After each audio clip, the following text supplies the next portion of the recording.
Good morning student, I am Pratiksha Gahlot from Smita global school. अपन chapter 4 start करते हैं, जो कि है materials, metal and non metals. अपन ने लास्ट क्लास में अपन ने 3 चैप्टर कंप्लीट कर दिए थे। उन 3 चैप्टर के क्वेश्चन आंसर मैंने आपको एक्सप्लेन कर दिए थे। अब इस चैप्टर में अपन क्या क्या रीड करेंगे, सबसे पहले अपन देखेंगे physical properties of metal and non metal, यानी कि वो बाहर से कैसे दिखते हैं, फिजिकली इनका स्ट्रक्चर अलग होता है या फिर सेम होता है। उसके बाद में अपन देखेंगे chemical properties of metal and non metal, यानी कि उसके अंदर अंदर की रिएक्शंस कैसे होती है, वो एक मटेरियल से दूसरे मटेरियल में कैसे चेंज हो जाते हैं। उसके बाद में अपन देखेंगे केमिकल रिएक्शन में अपन क्या क्या देखेंगे। रिएक्शन विद ऑक्सीजन, सबसे पहले उसको रिएक्शन कराएंगे ऑक्सीजन के साथ, फिर अपन उसको करवाएंगे वाटर के साथ, रिएक्शन विद वाटर, फिर रिएक्शन विद एसिड, फिर रिएक्शन विद बेस, फिर डिस्प्लेसमेंट रिएक्शन, और जो हमारा लास्ट टॉपिक होगा वो होगा uses of metal and non metals, यानी कि मेटल का यूज क्या है और नॉन मेटल का यूज क्या है। ये सारे टॉपिक अपन इस चैप्टर में रीड करेंगे। तो अपन स्टार्ट करते हैं अपने फर्स्ट टॉपिक से, physical properties of metal and non metal. तो अपन स्टार्ट करते हैं। Have you ever seen a blacksmith beating an iron piece? क्या आपने देखा है जो लोहार होता है वो आयरन पीस को मारता है। और an article made up of iron like a spade, a shovel and axe, यानी कि जो भी आयरन की चीजें से बनी हुई होती है उसको वो क्या करता है, हथौड़े से मारता है। You find a change in the shape of these article on beating, जब उसको मारेंगे तो ऑब्वियसली उसके शेप में चेंज आएगा। Would you expect a similar change if we try to beat a piece of coal? तो आप वैसे ही सिमिलर चेंजेस देखोगे क्या अगर अपन एक कोल के पीस को मारेंगे? तो अपन देखते हैं। Take a small iron nail, आपको एक नेल लेनी है, देखो जैसे दे रखी है इसमें। अब coal piece and piece of thick aluminium wire and pencil lead, ये सारे अपन को लेने हैं। Beat the iron nail with a hammer, जब आप इसको बीट करोगे तब आपको क्या दिखेगा? Try to hit hard the aluminium wire also, आपको एल्यूमिनियम पर जो वायर था उसको भी मारना है। रिपीट करना है सब कुछ।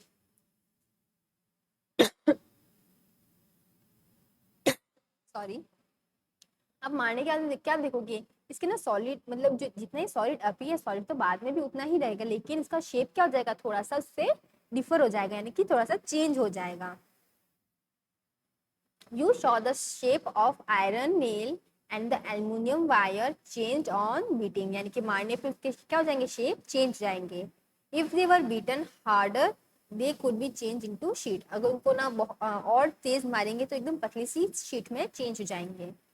You you might be familiar with silver foil used for decorating sweets. आपने सिल्वर फॉइल देखी होगी जो सबके घर पे होती है, जिसको स्वीट्स के ऊपर डेकोरेट किया जाता है। You must also be familiar with the aluminium foil use for wrapping food. और देखा होगा लंच बॉक्स में बच्चे टिफिन लेके आए तो उसके ऊपर एल्यूमिनियम का फॉइल होता है, देखा है ना। The property of metal by which they can be beaten into thin sheet is called malleability, यानी कि वो प्रॉपर्टी जिसमें मेटल को मार के उसको एकदम पतला सा शीट बना देते हैं उसको क्या बोलेंगे, मैलिएबिलिटी। यानी कि मैलिएबिलिटी क्या होगा,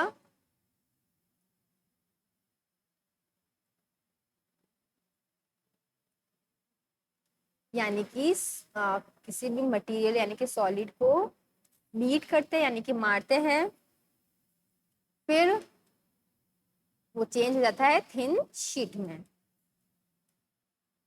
और इसी प्रोसेस को क्या बोलेंगे, malleability. This is the characteristics property of matter. As you must have noticed, material like coal and pencil lead do not show this property. और अगर अपन कोल को मारेंगे यानी कोयले को मारेंगे या फिर जो पेंसिल का जो आगे का वो लेड होता है उसको मारेंगे तो उसमें ऐसी प्रॉपर्टी नहीं होगी। Can you hold a hot metallic pan which is without a plastic or a wooden handle and not get hurt? क्या आप एकदम गर्म से पतीले को जो मेटल का बना हुआ उसको पकड़ सकते हो क्या, अगर उसके साइड में प्लास्टिक का नहीं होगा या फिर वुडन का हैंडल नहीं होगा तो? Obviously not. क्यों? क्योंकि वो अपन को गर्म लगेगा।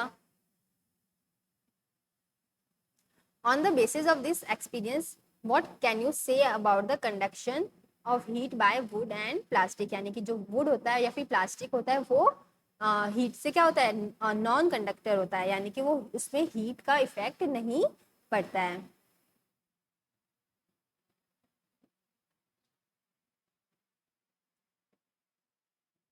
अब अपन देखते हैं आगे।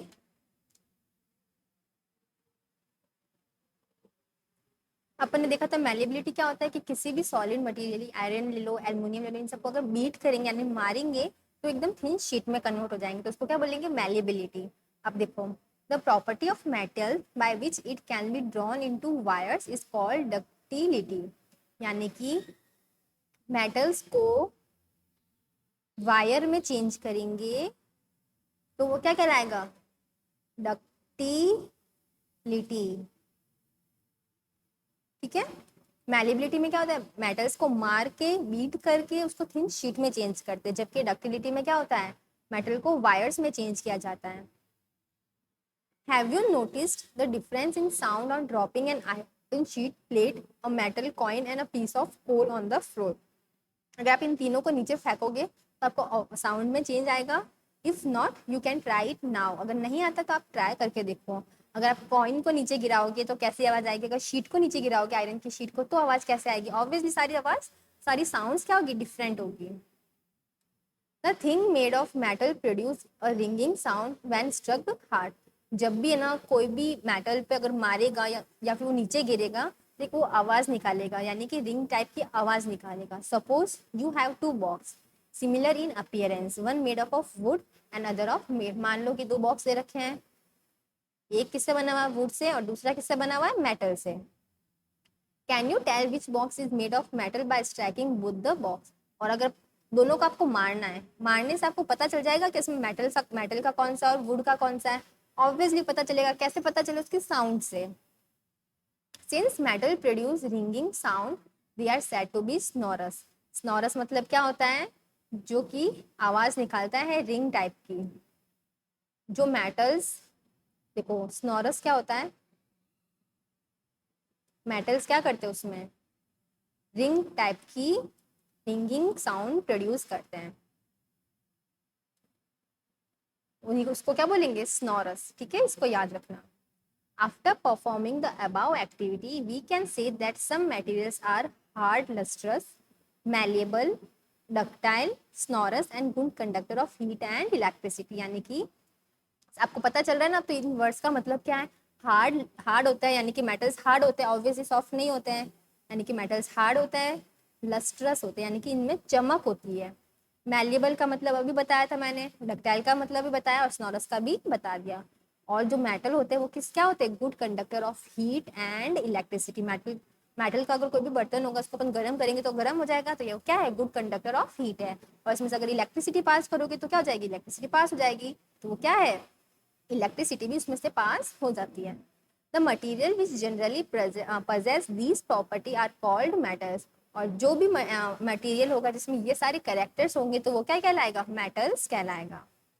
The example of metal are, जो मेटल के एग्जाम्पल है वो क्या क्या है, iron, copper, aluminium, calcium, magnesium और भी बहुत सारे। In contrast materials like coal and sulphur are soft and dull in appearance, यानी जो कोल होता है यानी कि कोयला होता है या फिर सल्फर होता है, ये ना होते तो सॉफ्ट है लेकिन इनका अपीयरेंस जैसे चमकदार नहीं होता, एकदम डल सा होता है। They break down into powdery mass on tapping with a hammer, और इनको अगर मारेंगे ना तो ये पाउडर के फॉर्म में चेंज हो जाएंगे, यानी कि इनका पाउडर बन जाएगा।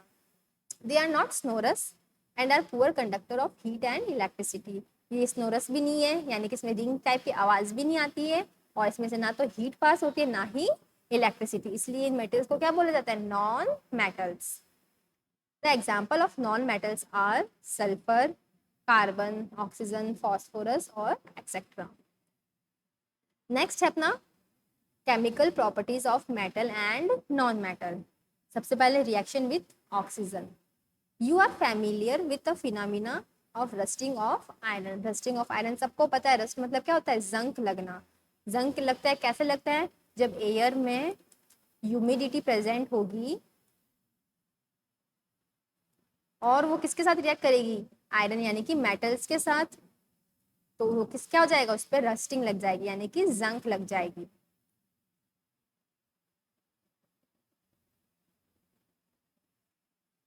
had also performed in class 7th an activity of burning a magnesium ribbon in air, you had learned that in both process oxide formation take place. यानी जब आपने मैग्नीशियम रिबन को जलाया था एयर के अंदर तो क्या फॉर्म हुआ था? Oxide. Complete the following reaction of iron and magnesium with oxygen. देखो मैग्नीशियम यानी कि आयरन को सबसे पहले रिएक्ट किया ऑक्सीजन के साथ और वाटर के साथ, तो हमें क्या रिएक्शन मिलेगी? हमें मिलेगा ऑक्साइड। यानी कि जब मैग्नीशियम को ऑक्सीजन के साथ रिएक्ट करवाते हैं तो हमें मिलेगा ऑक्साइड। ठीक है, नेक्स्ट है अपना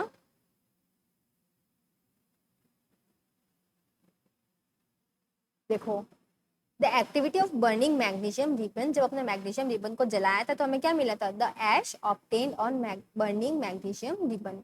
यानी कि जो एश यानी जो राख मिली थी मैग्नीशियम रिबन की वो डिसॉल्व करेंगे वाटर में और उसको टेस्ट करेंगे कि वो एसिड है या बेस है। और इसको कैसे करेंगे? रेड लिटमस पेपर से या फिर लिटमस पेपर से। देखो अपन को कैसे पता चलेगा एसिड है या बेस है? सबसे पहले देखो पीएच स्केल देखो 0 से लेके 7 तक होती है ना वैल्यू। 0 से 7 होगा वो होगा एसिडिक, 7 से 14 होगा वो होगा बेसिक। अब देखो एसिडिक का कैसे पता लगेगा? जो एसिड होते हैं इसको इस ट्रिक से याद रखना, अ नी ल, यानी कि अ से एसिड, नी से यानी कि नीला कलर तो यानी कि ब्लू कलर, और ल से यानी कि लाल कलर यानी कि रेड कलर। जो एसिड होते हैं वो ब्लू लिटमस पेपर से रेड लिटमस पेपर में चेंज हो जाते हैं। तो अगर ये लिटमस पेपर ब्लू होगा और अगर वो रेड में चेंज हो गया तो वो कौन सा होगा? एसिडिक होगा। और अगर लिटमस पेपर रेड हुआ और वो ब्लू में चेंज हो गया तो वो क्या होगा? बेसिक होगा। ठीक है, so oxide of magnesium is also basic in nature. जो ऑक्साइड बना था मैग्नीशियम का वो क्या था? बेसिक है नेचर में। In general metallic oxides are basic in nature. अब बस आपको इतना याद रखना है कि जो मेटेलिक ऑक्साइड्स होते हैं ना वो क्या होते हैं? नेचर में होते हैं बेसिक। अब देखिए, अब देखो आपको एसिड और बेस का पता चल गया कि उसको फाइंड कैसे करना है। अब name of the product form in the reaction of sulphur and oxygen is sulphur dioxide gas. आपको नेम बताना है कि ऐसा क्या बनेगा जब अपन सल्फर डाइऑक्साइड को रिएक्ट करवाएंगे। When sulphur dioxide is dissolve in water, यानी कि देखो सल्फर डाइऑक्साइड यानी कि SO2 जब रिएक्ट करवाते हैं वाटर के साथ तो क्या बनता है? सल्फरस एसिड, यानी कि H2SO3। क्या बनता है? Sulphurous acid. The reaction can be given as follows. आपको रिएक्शन दे दी, the sulphurous acid turn blue litmus paper red. कैसे पता चला? देखो ऑब्वियस यहाँ पे एसिड आ गया तो किस में चेंज होगा? ब्लू से रेड में।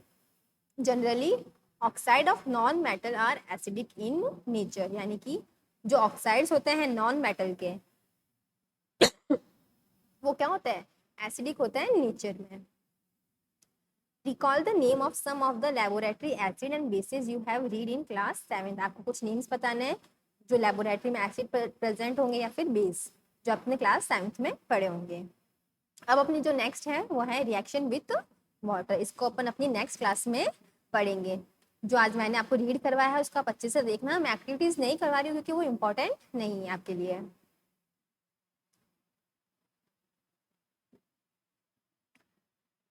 और जो इम्पोर्टेंट होगी वो मैं आपको एक्सप्लेन कर दूंगी। ठीक है, तब तक के लिए आप चैप्टर को अच्छे से पढ़ना।